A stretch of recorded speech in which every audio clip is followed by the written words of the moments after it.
Hi, my name is Rachel H. From Austin, Texas, and I'm an alcoholic. Hi, y'all. Sorry, I couldn't unmute myself. But I'm really excited to be here. Very grateful for Sierra for many reasons. Okay, wait, I gotta start my timer. I know I have a timekeeper, but I'm ADHD and I need to it's right there. Wow, Liz, never mind. Thank you. That's beautiful. Okay, I'm done. Okay, and I'm really excited that the interpreters are here. I'm studying to be a sign language interpreter, so it's very cool to watch Sam work. Anywho, my sobriety date is 3/19 or 3/18/19. Sorry, I'm a little nervous. There's a lot of people here. But I'm sure you're all very kind, so it's fine. Okay. Anywho, very grateful to be here. As was said in our when we were talking about the promises, I really liked what was signed for that, which was like basically like our like selfishness and self-centeredness will be like removed from us, right? And it was signed like thought like obsessed with thinking about yourself, right? And that's just a beautiful match, like a perfect match for that concept. And I don't know about y'all, but this alcoholic is pretty dang selfish. But I didn't understand what selfishness meant when I came in. When I came in, my sponsor, I sat down with her and we were going through my fourth step and we went through my character defects.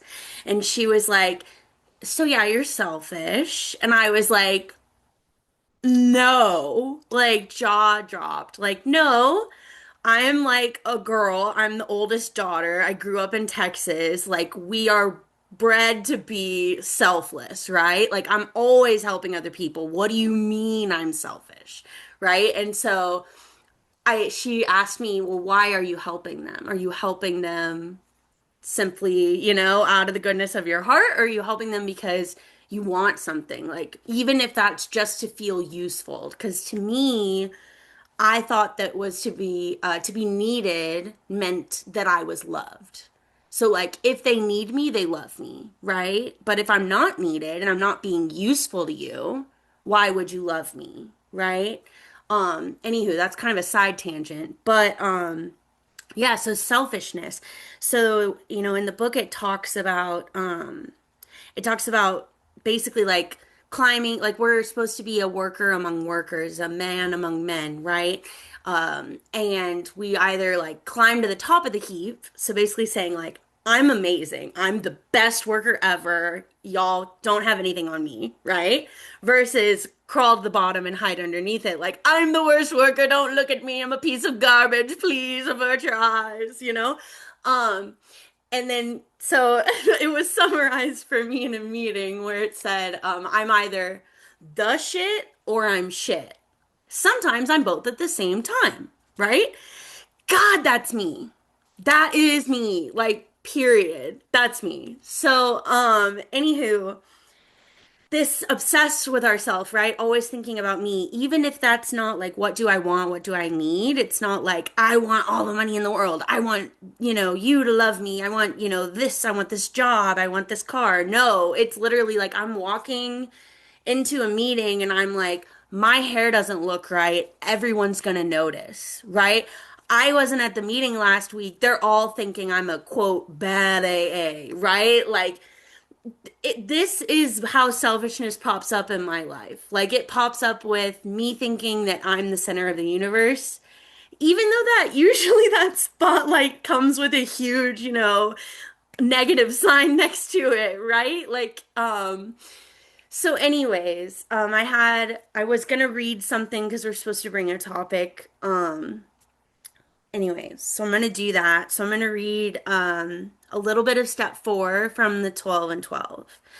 So I'm going to read the first paragraph and I'm going to skip around just a little bit. So sorry in advance if you're following along. So it says, creation gave us instincts for a purpose.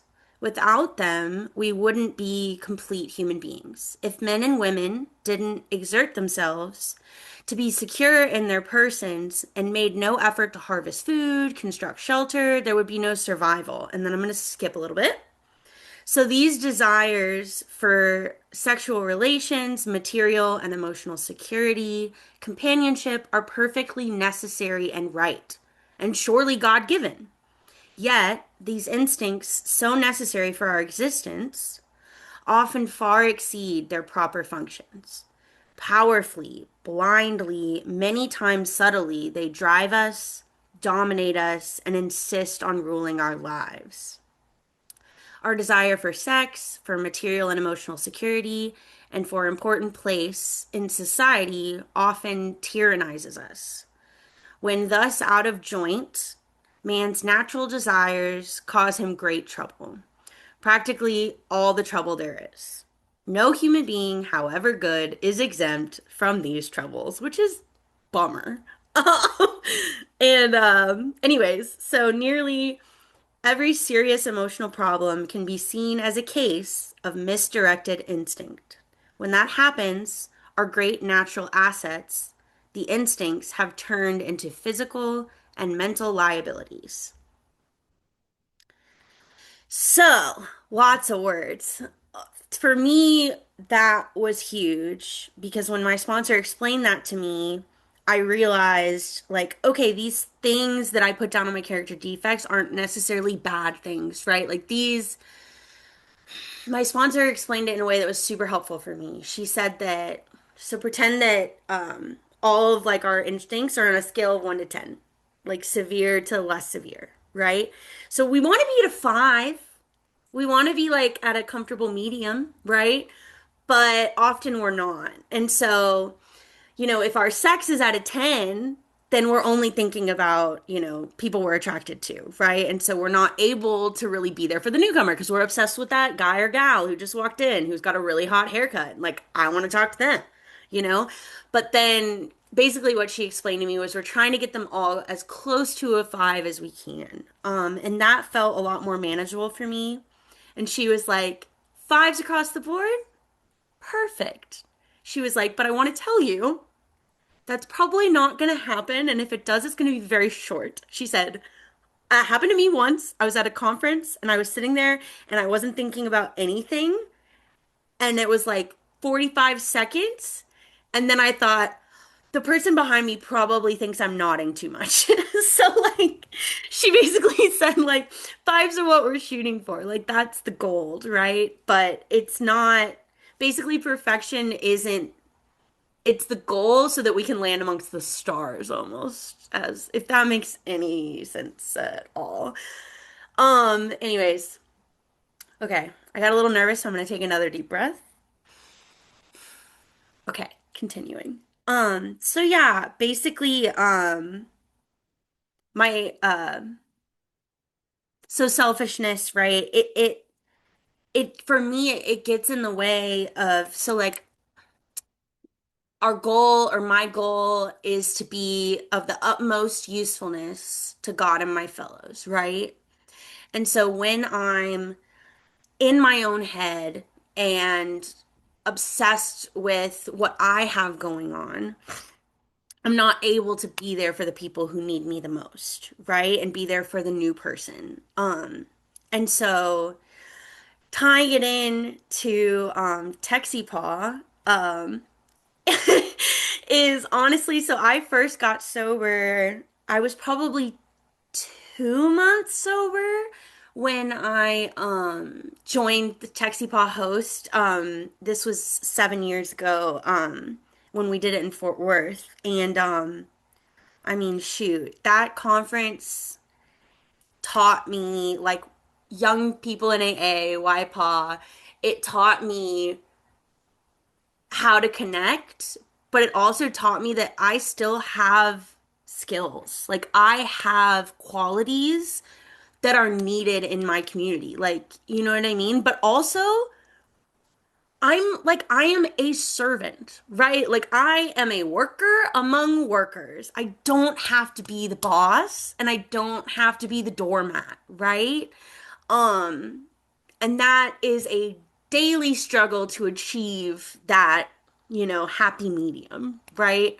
But really when I'm being of service to be honest with y'all, is the most likely that I'll be able to meet that medium, right? Because I'm able to, realize that it's not all about me. And like also, that's kind of at first it sucked in the way that like I can't control everything, but it got to a point where it was really freeing, right? Like I'm not God, which means I can't control everything, which is horrifying because I think if I can plan, I think like I'm just gonna take this back. When I was little, I have, generalized anxiety disorder and, all that. But when I was little, how I handled fear, which is what that is, right? Um, I would make plans in my bed. I was 7 years old, laying in my bed in the middle of the night, planning, okay, if there was a fire, how would I escape? I had a full plan, y'all. I knew how I'd get out. I knew how I'd get out, right? I knew if the fire's in the playroom, okay, I'm gonna do this and this and this to tie all. I see the nodding and it's so affirming. Thank you. Like, I'm gonna tie all of these ropes together, like all my sheets together and go out the window. Okay, if it's in the bathroom, I'll go this way. Like, I literally had a plan. I had planned for an earthquake. Anyways, so this is a deep-seated issue, right? So, all that to say, control to me felt safe. If I can plan it, if I can predict it coming, right? Then I'll be okay because I'll know what will happen. But what's crazy is I can't plan for these things, right? Um, and truly one of the most like helpful and sacred prayers that I have is one freaking word. Help. Like literally just help. Please, I can't. Just help, right? And so anyways, I'm a little bit all over the place. I'm gonna take another deep breath. If y'all want to do it with me, that's totally cool. Okay. So yeah, so talking about selfishness. Oh my gosh, I love all the hearts. Talking about selfishness, right? Self-centeredness, instincts. So it was really helpful for me, and I noticed I wanted to say thank you or welcome and congratulations to all of the people in the chat who posted about anniversaries and days. I'm so happy y'all are here, and to the people who are recently coming back or just recently getting sober, welcome. I'm so glad you're here. Please stick around. And I know that that sounds fake as heck, but I swear, like when I come to a meeting and a newcomer shares, like I can't express to y'all how much that helps me because my alcoholic brain, there's a part in it about the insanity of alcoholism, speaking about like we are, the alcoholic isn't able to bring to mind with like sufficient force, like how bad it was when they were drinking, right? And so to me, that's part of what's so valuable of having newcomers because I can be like, oh, I do remember that, right? You know? And then yeah. So anyways, I'm just grateful y'all are here. But yeah, it was really helpful for me when I first got sober. There's a part in the doctor's opinion, I think, somewhere where it says like the alcoholic is a sick, it says man, but in my head I translate to person. But the alcoholic is a sick person, right? And my sponsor had me underline sick and put off to the side sick, not bad. And that was really helpful for me in the beginning, right? To be able to identify that being sick doesn't this doesn't make me a bad person, right? Like I'm not irredeemable, right? Um, and so yeah, I mean, I think when I first got sober, there was a lot of like my selfishness was incredibly hateful, right? Like that I didn't think I didn't think that I deserved love like this. Like the fellowship just opened up its arms and I was like, "Ooh, what's the catch?" Like it was scary. And I wasn't able to look myself in the eyes, right? I wasn't proud of the decisions I was making, had made, who I was. It was really hard. And going through these steps, right? I've had to look at those things, like really look at those things. And I am not perfect. I want to clarify. I know we've discussed that earlier, but really want to emphasize, God, I'm not perfect. Do I mess up still? Hell yes. But today I genuinely can look myself in the eye, right? And most days, most I don't look back on the choices I made, like in the recent past, and think, oh my God, why did I do that? And like so embarrassed and like mad at myself. The other day, out loud, I was writing a letter and I messed up the name and I needed whiteout. And I was like, wait, I think I have some in my car. I promise this will be important. I think I have something in my car. I run to my car, I open up my pencil bag, and I found whiteout. And I literally out loud said, oh my God, I fucking love myself. Out loud. Rachel, 1 year ago, would not have said that, right? Let alone 7 years ago. And like, I'm not saying that every day I'm walking around like, oh my God, I love myself. I'm so awesome. I'm so content. I'm in serenity all the time. Like, no, no, no, no. Um, but it's so much better than it was. And today we discussed, like, in the promises, like, we will instinctually know how to handle situations that used to baffle us. I see that happen. Like recently, I got really, really frustrated and angry about a comment somebody said, and I went, I need to go to the bathroom. I'll be right back.